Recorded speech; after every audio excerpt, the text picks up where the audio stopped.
क्योंकि आप ऐसे बहुत सारे भ्रम में जी रहे हो, हर सब्जेक्ट के भ्रम में जी रहे हो। आपका भ्रम तोड़ना पड़ेगा क्योंकि अब आ गया है एग्जाम और अभी भी आप नहीं सतर्क हुए तो आपका रिजल्ट हो जाएगा बकवास, बेकार। तो इतना कर लिया तो मैं लिख के दे सकता हूँ, तुम्हारा हर एक क्वेश्चन सॉल्व होगा। आपको फोड़ना है और आपको बेहतर तरीके से फोड़ना है। तो ये सारे मिथ क्लियर करो। ऑब्जेक्टिव 40 मात्र आता है, 2 नंबर वाले सवाल आते हैं, 5 नंबर वाले सवाल आते हैं। देखिए, हर चीज जानना आपका ना एक हक है, बट मैं आज तक जितने बच्चों तक पहुंचा हूं ना, किसी भी बच्चे का रिस्पांस खराब नहीं है। इवन ऑफलाइन की मेरी बात करोगे या ऑनलाइन की बात करोगे, कहीं पर भी नहीं, क्योंकि मैंने हमेशा एक रीजनल कंटेंट दिया है आप सभी को, ओरिजिनल दिया है, इतना याद रखिएगा। अब इंग्लिश के अंदर बच्चे बोलते हैं भैया बहुत इंपॉर्टेंट चैप्टर बता दो जहां से हम अपना काम कर सकते हैं। इंपॉर्टेंट चैप्टर पता है कहाँ काम आता है? केवल क्वेश्चन आंसर के लिए काम आता है। अब आपको जो लोग भी कुछ भी बता रहे हैं ना, वो एकदम आपको बेवकूफ़ बना रहे हैं। कैसे? मैं आपको एक्सप्लेन करता हूँ। अरे आपका ना मात्र 40 गो बुक से 60 गो ग्रामर से आएगा, तो है ग्रामर पे ज़्यादा ध्यान देना है। ध्यान से समझो, ये जो बुक वाला पोर्शन आप देख रहे हो ऑब्जेक्टिव के लिए, हमेशा समझो ध्यान से। आपको ना हर चैप्टर करना ही पड़ेगा, हर चैप्टर, क्योंकि हर चैप्टर से 2 ऑब्जेक्टिव या 3 ऑब्जेक्टिव या 1 ऑब्जेक्टिव देता है और किसी चैप्टर से 1 भी नहीं देता है, क्योंकि टोटल 40 को ऑब्जेक्टिव तुम्हारे आने वाले हैं। टोटल चैप्टर तुम्हारे 21 चैप्टर इंग्लिश के अंदर हो जाते हैं, फिर स्टोरी ऑफ इंग्लिश हो जाता है, वहाँ से 3-4 नंबर के ऑब्जेक्टिव तुम्हारे 6 नंबर के दिखते हैं। तो वे चीज़ें हैं। बहुत सारे बच्चे भ्रम में जी रहे हैं कि कोई भी 8 गो चैप्टर बता दो, 10 गो चैप्टर बता दो, भैया काम हो जाएगा।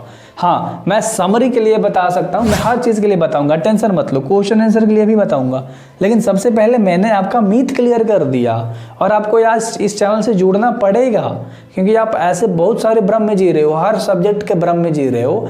आपका भ्रम तोड़ना पड़ेगा क्योंकि अब आ गया है एग्जाम और अभी भी आप नहीं सतर्क हुए तो आपका रिजल्ट हो जाएगा बकवास, बेकार। तो इसलिए बोल रहा हूं, अच्छे तरीके से आपको समझना है। अब बात करते हैं ना, समरी एक बुक से आता है, ध्यान से समझो। समरी में आपके बुक में 2 सेक्शन है, एक प्रोज है और एक आपका क्या है, पोएट्री है। ध्यान से समझो। प्रोज में अगर आप एक से एक chapter Indian civilisation culture, Bharat is my home, pinch of snuff, I have a dream, ideas that have helped mankind, 5 लगातार चैप्टर है और बीच में आपको एक द अर्थ मिल जाता है। ये चैप्टर अगर आप कर लोगे 6 गो चैप्टर, तो कोई भी चैप्टर का 1 या 2 समरी लड़ जाएगा। 4 गो में कोई एक आपको लिखना होता है, लड़ जाएगा। पोएट्री में पहला चैप्टर, दूसरा चैप्टर, तीसरा चैप्टर, चौथा चैप्टर और 5वां चैप्टर का कर लेना है समरी, बस लगातार कोई एक चैप्टर आपका टक्कर आ जाएगा। तो मेन मुद्दा वो है। अब भैया क्वेश्चन आंसर के लिए कुछ इंपॉर्टेंट चैप्टर का नाम बता दो। क्वेश्चन आंसर के लिए सबसे पहला चैप्टर है इंडियन सिविलाइजेशन एंड कल्चर। दूसरा चैप्टर है मेरे according Bharat is my home, ध्यान से समझो। दूसरा चैप्टर है भारत इज माय होम। तीसरा जो आपका चैप्टर है अ चाइल्ड इज बोर्न, क्या है, अ चाइल्ड इज बोर्न। और एक और चैप्टर है, ध्यान से देख लो, नानू काका वाला, अ पिंच ऑफ स्नफ। वहां से भाई क्वेश्चन तुम्हारे डालेगा ही डालेगा, अ पिंच ऑफ स्नफ, क्योंकि बहुत ही इंटरेस्टिंग कहानी है। तो अ पिंच ऑफ स्नफ, ये 4 गो चैप्टर मोस्ट इंपॉर्टेंट है क्वेश्चन आंसर के लिए 2 नंबर वाले में।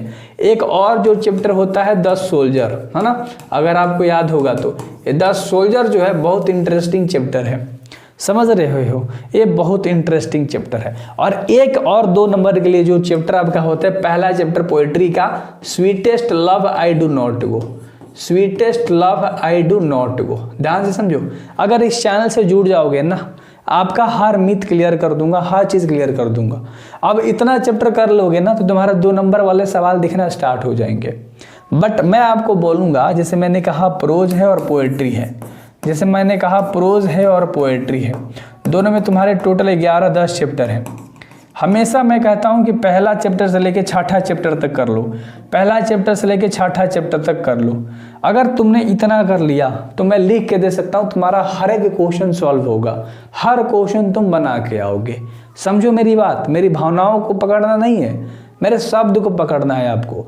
मैं जो आपको थॉट दे रहा हूं उसे नहीं पकड़ना, मैं आपको जो फैक्ट दे रहा हूं, मैं आपको जो सच्चाई दे रहा हूं उसे आपको पकड़ना है और उस चीज़ को पकड़ के आपको आगे बढ़ना है।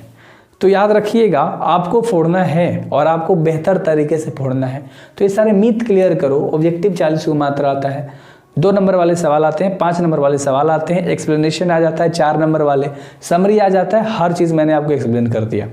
एक और जो क्वेश्चन आपका आता है बुक से रिलेटेड, एक तरफ तुम्हारा राइटर का नाम रहेगा और एक तरफ तुम्हारा चैप्टर का नाम रहेगा। अब तुम इंग्लिश में स्ट्रैटेजी बकते हो।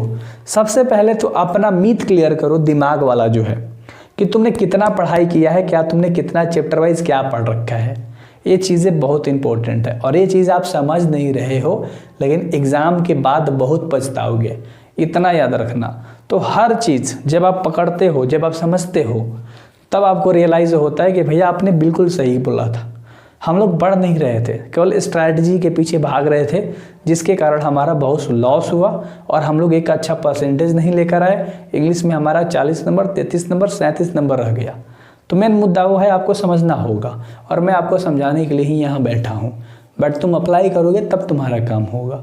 सो मिलते हैं नेक्स्ट वीडियोज़ में। आई होप कि आपका हर डाउट क्लियर हो गया होगा। बाकी ग्रामर वाला पोर्शन है जहाँ से तुम्हारे बहुत सारी चीज़ें आती हैं। ऑब्जेक्टिव 60 को तो तुम्हें करना पड़ेगा, टोटल 19-20 चैप्टर करने होते हैं अराउंड आपके, ठीक है। ऐसे सीख लेना, लेटर लिखना सीख लेना, एप्लीकेशन लिखना सीख लेना, तुम्हारा काम हो गया समझो, ठीक है। So thank you very much. I hope कि आप इंग्लिश के पूरे पेपर समझ चुके हो। मैं जा रहा हूँ ऐसे, सब्सक्राइब करोगे तुम ऐसे तो कर लेना।